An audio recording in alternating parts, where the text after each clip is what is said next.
Assalamualaikum dear students.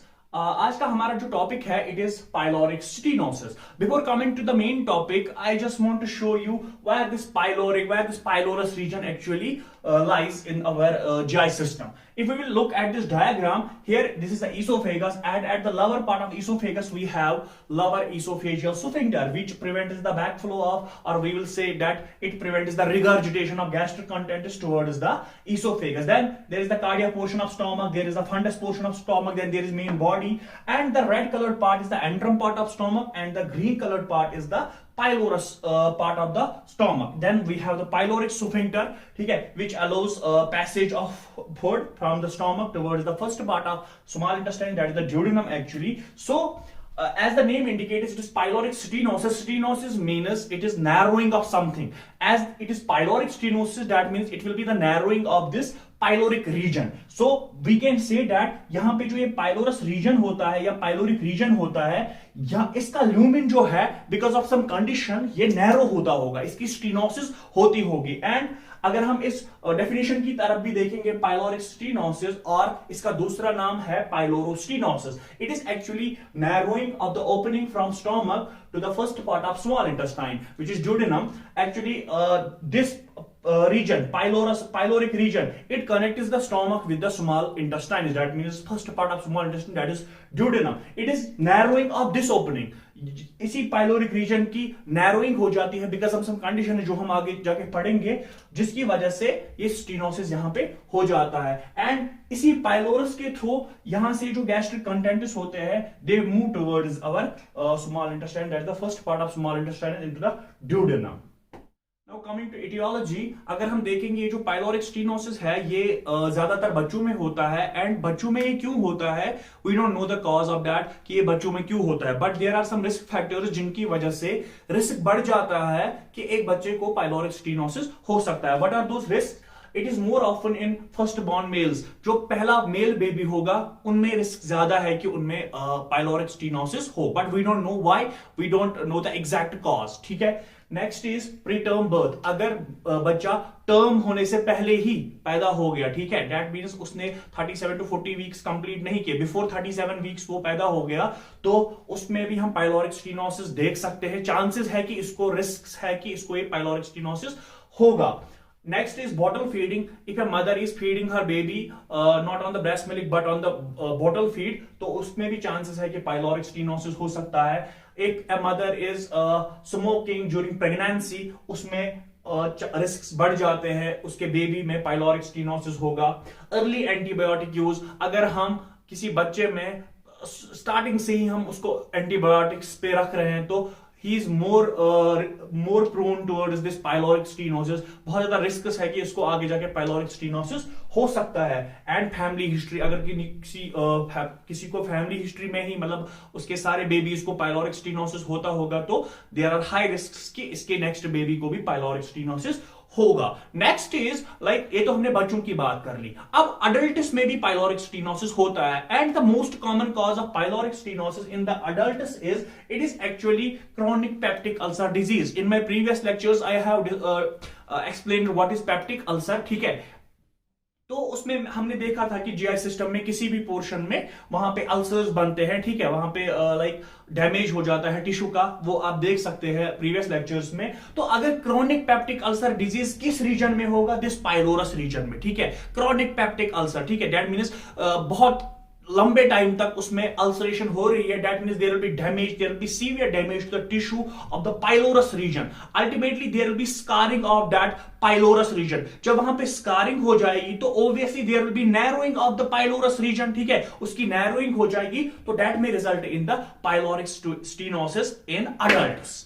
अब अगर हम पैथोफिजियोलॉजी की बात करेंगे, as I mentioned earlier that because of some unknown cause ये जो there is narrowing of this pylorus, and in adults there may be because of the chronic peptic ulcer disease. So in general अगर हम देखेंगे as most of the cases there is unknown cause. So this unknown cause is इसकी वजह से क्या होता है, there is hypertrophy which is enlargement of cells and hyperplasia which is increase in the number of cells of smooth muscles of the pylorus. अब for example if it is the pylorus, if it is the lumen, ठीक है, if it is the lumen, अगर hypertrophy हो जाएगी, for example cells का size increase हो जाएगा for example, तो उसकी वजह से क्या हो जाएगा, इस लूमेन का जो डायमीटर है वो डिक्रीज हो जाएगा, या हम बोलेंगे there will be narrowing of this pylorus, या दूसरी कंडीशन क्या है, हाइपरप्लेशिया हो जाएगा, that means number of cells will increase, तो उसकी वजह से भी क्या हो जाएगा, the diameter of the lumen will decrease and ultimately there will be narrowing of this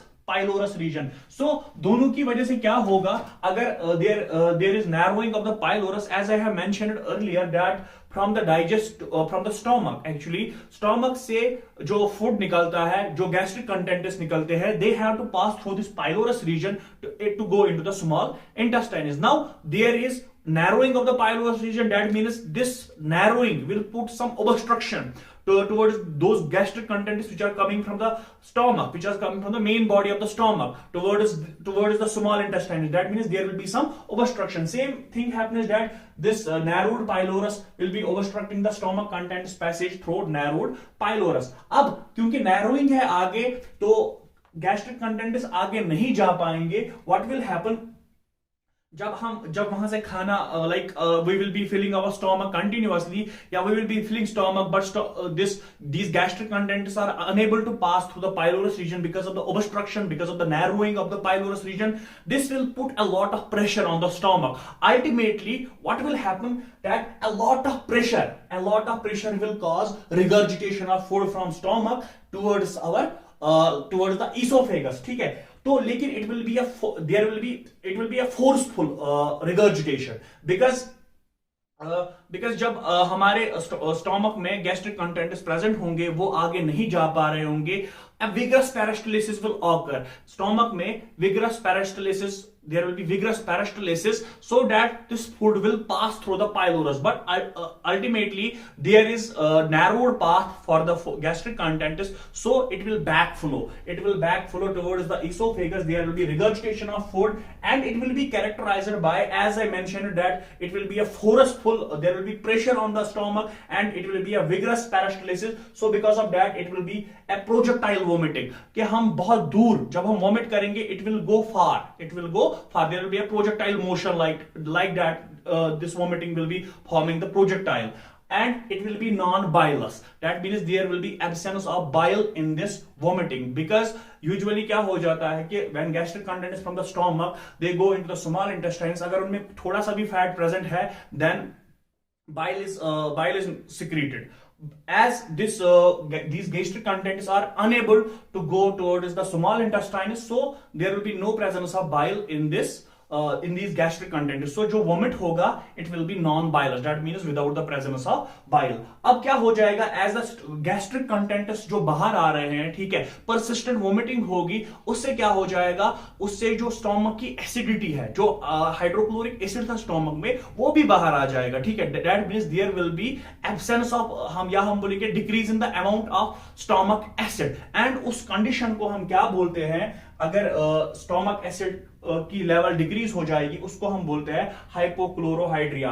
and अगर हमारे स्टोमक में HCl एसिड्स बाहर आ रहे हैं, that means pH of stomach it will raise, as the pH of acid is usually below the 7, lower हम बोलेंगे कम होता है, 7 से कम होता है. अब चूंकि एसिड्स बाहर आ रहे हैं तो pH will increase and there will, because pH is increasing, so there will be metabolic alkalosis. उस कंडीशन को हम क्या बोलते हैं, metabolic alkalosis. जब स्टोमक में pH बढ़ जाएगा, या जो सेल्स है उनमें pH बढ़ जाएगा टुवर्ड्स द हायर नंबर, ठीक है. बिकॉज इसमें क्या होता है कि एज जितना कम नंबर होगा उतनी एसिडिटी ज्यादा है, दैट मींस पीएच जितना कम होगा उतना एसिड वो स्ट्रॉन्ग है. अगर पीएच ज्यादा होगा दैट मींस वो टुवर्ड्स द अल्कलाइन की तरफ बढ़ रहा है, that means at that time हम बोलेंगे इट इज वीक एसिड. अगर 6 है 5 है हम बोलेंगे वीक एसिड है, अगर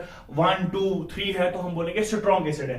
एज इन शॉर्ट जो स्टोमक एसिड है वो बाहर जा रहा है, तो उसकी वजह से अंदर का जो पीएच है वो इंक्रीज हो जाएगा, उसकी वजह से there will be metabolic alkalosis. So now we will look on the signs and symptoms.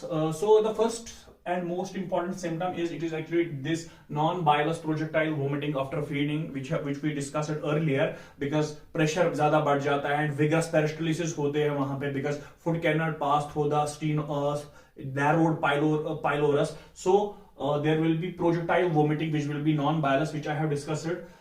There will be dehydration because of persistent vomiting. उसकी वजह से एक patient dehydrate हो जाएगा. And third thing is epigastric fullness, as these gastric contents cannot pass through this pylorus region for the completion of digestion towards the small intestines. So we will be always having that epigastric fullness. There will be constant hunger when a patient will vomit, as food is not able to pass through the pylorus towards the small intestine for the completion of digestion. That means we will not get any kind of energy. That means because of that there will be constant hunger. And then there will be weight loss, as digestion is not happening properly, completion of digestion not occurring, so there can be weight loss. There can be reduced frequency amount of stool, because same reason food is not passing through the pylorus towards the intestines, so there will be reduced frequency. There can be lack of energy, and there can be constipation, because same reason food is not able to pass through this pylorus towards the intestines. These are signs and symptoms of pyloric stenosis. Now if we will look on the diagnostic evaluation of pyloric stenosis, like हम क्या test करते हैं जिससे हमें पता चलता है, confirmation होती है कि एक पेशेंट में pyloric stenosis है. First and foremost thing, we do the physical examination. ठीक है, we just do the physical examination, and in physical examination हम क्या देखते हैं, sometimes we can see the olive-shaped mass, which is actually the stenosis of that pylorus region. हमें abdomen में क्या दिखेगा, हमें olive-shaped mass दिखेगा, and in the abdominal region we will see peristaltic waves. ठीक है, we will see the peristaltic waves. This we will see during the physical examination. Then we can do the barium X-ray, with the help of a dye barium. ठीक है, वहां से हमें दिख जाएगा कि pylorus में narrowing हुई है कि नहीं हुई है. We will do the blood investigations to check the electrolyte imbalance, because persistent vomiting हो रही है, उसकी वजह से electrolyte imbalance हो जाएगा, and उसकी वजह से dehydration भी हो जाएगा, so blood volume भी कम हो जाएगा. तो through blood investigation we will just see that electrolyte imbalance and dehydration. And apart from that we can do the abdominal ultrasound, जिससे हम visualize करेंगे this pylorus region. अब अगर हम मैनेजमेंट की बात करेंगे of this pyloric stenosis, usually हमें इसमें सर्जरी करनी पड़ती है, बट सर्जरी से पहले हमें देखना पड़ता है कि इसका इलेक्ट्रोलाइट इम्बैलेंस वो हमें ठीक करना पड़ता है, जो डिहाइड्रेशन हुआ होता है वो सारा कुछ हमें ठीक करना पड़ता है, तब जाके हम सर्जरी पे आ सकते हैं. पाइलोरिक स्टेनोसिस में जो हमें more problematic then the cause, जो स्टेनोसिस हुआ है उससे भी ज़्यादा प्रॉब्लम हमें वो होता है कि जो उसकी वजह से डिहाइड्रेशन हो रहा है एंड इलेक्ट्रोलाइट इम्बैलेंस हो रहा है, तो वो हमें ज़्यादा प्रॉब्लम करता है. सो इट इज़ नेसेसरी कि हम एक पेशेंट में बिफोर द सर्जरी हम उसका डिहाइड्रेशन ठीक करें through IV fluid replacement, and जो उसका ब्लड pH जो होगा वो ज़्यादा होगा, बिकॉज वहाँ पे मेटाबॉलिक अल्कलोसिस हुआ है, उसको हम ठीक करें. So before the surgery these things are necessary. After that we will proceed towards the surgery. Surgical management में हम क्या करते हैं, we do a surgery which is known as Ramstedt's pyloromyotomy. In this surgery हम क्या करते हैं, हम बाहर से जो पाइलोरस होता है, जो पाइलोरिक रीजन होता है, पाइलोरस पार्ट ऑफ स्टोमक, हम उसमें इंसीजन देते हैं. As you can see in this video, हम पाइलोरस रीजन में बाहर से इंसीजन देते हैं, एंड जो इनर म्यूकोसा होता है, जो inner tissue lining which is mucosa, उसको हम इंटैक्ट रखते हैं, सो डैट जब एक पेशेंट अब कुछ खाएगा तो एज मसल, अब हमने मसल कंटेंट या हम बोलेंगे डेंसिटी ऑफ मसल को कम किया है, बिकॉज हमने बाहर से कट दिया है. When it will put pressure it will bulge out, वो जो इनर म्यूकोसा होगा वो बल्ज आउट हो जाएगा, and it will increase the diameter of pylorus. In this way जो वहां पे प्रॉब्लम थी पाइलोरिक स्टेनोसिस की, वो खत्म हो जाएगी. अब अगर हम नर्सिंग मैनेजमेंट की बात करेंगे तो we have some nursing diagnosis here, like first it will be fluid volume deficit related to frequent vomiting as evidenced by dry skin and mucous membrane, because बहुत ज़्यादा वोमिटिंग हो रही है. Second will be imbalanced nutrition, less than body requirement, कुछ खा ही नहीं पा रहा है, एंड जो अब कुछ खा रहा है तो वो सारा कुछ वोमिट हो रहा है. Third it will be impaired skin integrity related to surgery as evidenced by observation, तो स्किन इंटीग्रिटी इम्पेयर हो सकती है because of the surgery. And another one will be anxiety anxiety of parents related to hospitalization and surgery of child as evidenced by frequent questioning of parents. बार बार वो question पूछते हैं. And there can be risks for injury related to post-operative complications. And there are post-operative complications like there can be mucosal perforation, there can be wound infection, wound dehiscence, and there can also be like incisional hernia. So these are some post-operative complications which may occur in a patient with this pyloric stenosis. So we have to take care of that. Thank you.